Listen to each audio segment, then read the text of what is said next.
How do you take charge with some things that you probably must have found around you? Take charge of your success, take charge of your life, take charge of your possibilities, take charge of really everything that actually concerns you. So let's get into it. So the first thing that I talked about was the letter C, which is character. That you have to take charge of your character. And the character of a man is quite, I would say, one of the most important parts of the possibilities that he represents with. Is someone that has a very, unruly character. Doesn't really go too far. You don't like being around people whose characters are not that, nothing to write home about. And the character that you bring into whatever you do is kind of very important because it sponsors your interest. Your character speaks of some of the things that you can endure, some of the things that you can allow to bypass. Personally, I think character is really, really integral. What it is by definition is actually the disposition of a man, the disposition that he brings into the work that he does. In a relationship, for example, your character really sponsors the fact of the kind of people that can be with you in a relationship, whether you're friends or your family. The character that you display, they might not tell you, perhaps not all the time, but some characters, they might not like it. They might not be interested in it. They might not even fancy it. It might not make sense to them. But if they love you to a certain extent and they're not exactly scared of you, they will tell you that I don't like that character. That character, is not so nice and it wouldn't really take you far. Some characters sponsor your dream. Some characters allow the channel for someone to, for example, in a restaurant, people who get tips in restaurants, it's basically because of their character. The character they bring in serving the food at the meals, the character they bring in saying, what do you want? How could I help you? You remember the rule that says, give, and it shall be given unto you. It's a rule, it's a law. And the character that you bring into applying those laws, you want riches, you want wealth, you want recognition, you want fame. The character you bring into the world must not be the military system. You have to really understand that you need wisdom, knowing how to plan the kind of character that you bring into the world. So let's go into the second thing. So the next thing that is there is the heart of a man. And the heart of a man is really, it's the pendulum bulb, how best I would explain it. It's actually where everything happens. Is where the heart, if someone is really, really into something, you would know. And it happens from the heart. This guy the hand doesn't really get weak unless the person is tired. But when the person is not tired and the hand is weak, it's the heart that is actually weak. There is something that has entered the heart that is affecting it. An idea, a suggestion. You said you wanted to do something and some of the people that you love in your family or your friends said, you want to do that. Okay. Just okay. They didn't say anything else. They just said, okay. And that puts you off balance. That puts you, that's the heart. It's the place that if they shoot an arrow there, every other part is down. It's the central processing unit. It's like the brain. They shoot an arrow there, you're gone. So the advice is to guard your heart with all diligence. Guard your heart with everything you have. Sometimes you need superior understanding, superior philosophy that can counteract some of the other philosophies that will come across you while you're walking towards the journey to wherever you're going, whatever goals that you have set for yourself. And that's G, goals. Goals is actually, what do you want? That's goals. What do you want? Now, frankly speaking, there are some questions that are difficult to answer currently. They're just difficult. You can't even try. You can't grasp the possibilities. You can't really. But the best that you can is actually, what do you want right now? It's good to think in terms of the future, but sometimes the future can be so far. Speaking of real terms, so far, you have to come back to today. What do I want in the next 6 months? That one is better. not in the next 30 years. It's just too far. 30 years. I know it's nice to say out, but 6 months is okay. It's okay. In fact, a year, it's okay. 6 months is okay. 30 years, 10 years. Some people are not that patient. If you're that patient, it's okay. If you're not that patient, please, you don't have to look up industry standards of how to set goals. No one requires you to. Just do what you can. But you have to set goals. What do you want? What do you want in the next 6 months? What do you want in the next, where would you like to be? What would you like to be doing? What kind of place would you like to find yourself? Would you still want to find yourself here, or find yourself somewhere else, or probably buying whatever you need to buy? You say, I can't afford these things now, but how long would it take me for me to be able to afford these things? Or how long can I wait in order to get these things so I can work on affording these things? Just what do you want? That's the main goal.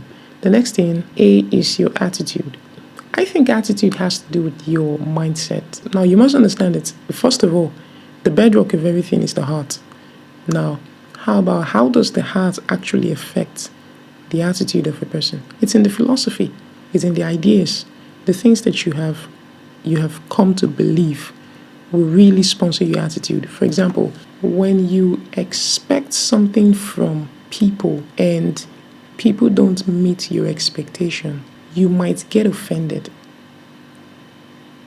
I'm using the word might because it might not actually. If you don't get offended, you have an idea, a philosophy within you that prevents you from getting offended. But the spontaneous reaction to being disappointed is offense. That's just the spontaneous reaction. Attitude is when you have a philosophy within you that prevents you from being offended. That's attitude. Outrightly, everybody knows you should be annoyed. But then you say something like, that's how people are sometimes. People will look at you like, that's new, that's weird, Everybody expects you to be annoyed, a little bit displeased, but you said one nonsense and you look calm. That's nice, He's a good man, whatever the case may be, but that's attitude. The next thing is relationship. And it's outrightly that everybody would say that you can't change the world all by yourself, which is true. I wish I could. You can't. And you can't really start a business, the same thing, all by yourself. I wish I could, but I can't. And there's some things that you can't do all by yourself, just some things that you can't do. And some things that you can't do, it doesn't mean that you mustn't try. It doesn't mean that you shouldn't try. Because you really can't do something doesn't mean you shouldn't try. Sometimes you can dare yourself. If you have the time, if you can afford it, in time, if you can afford it in resources, if you can afford it in some little bruises on your body, on your heart, try those things.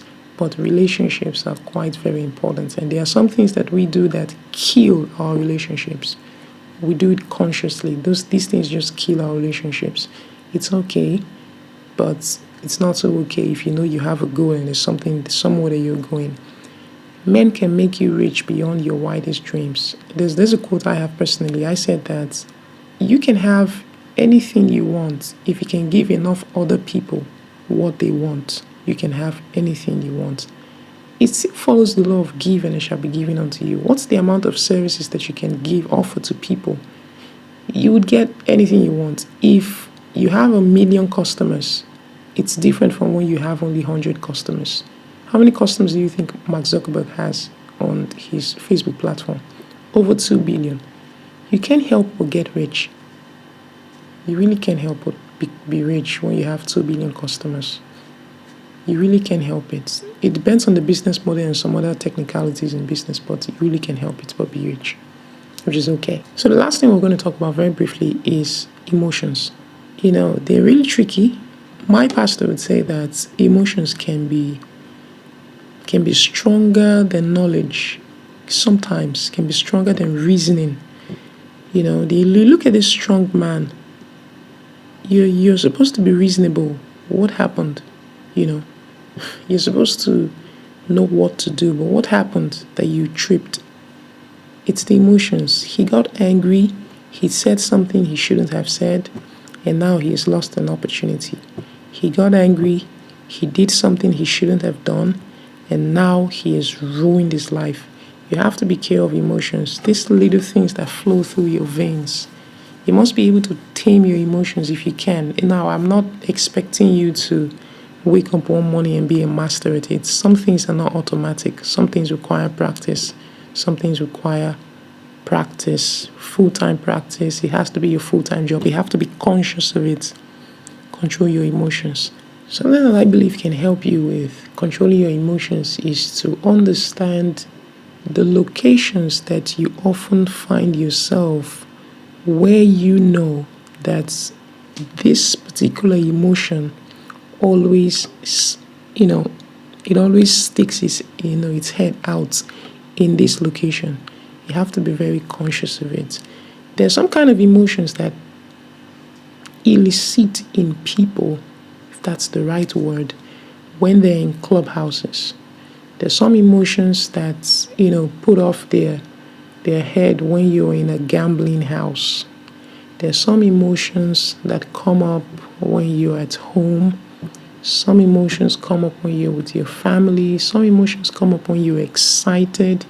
If you're conscious and watchful of these scenarios in life and locations that this emotion will be very prevalent in this location, and what can I do to protect myself from doing something unreasonable? It will be a good skill to have if you can do it very well, very consistently. Sometimes you might not be able to do it, which is why you need a thermostat. What that thermostat could be is not my business. You have to figure it out. It might be someone working with you, someone being by you, why you are going to that place, why you want to do that thing, why you shouldn't be alone. There is always a thermostat you should always have, by your side, something to check, something to make sure that just in case emotions get too strong, this person is here. I have this thermostat. It can really help me so I don't trip. So actually those are some of the things I would love to share very briefly. So hit the like button, double click the thumbs down button. Don't even think about the thumbs down button. But if you don't like it, tell me why you don't like it in the comments. Tell me something that I could be improving. It helps a lot to know what I could learn. That's how life works, to learn from something and grow. So I'll see you guys in the next one. My name is Joshua Francis. See you guys later.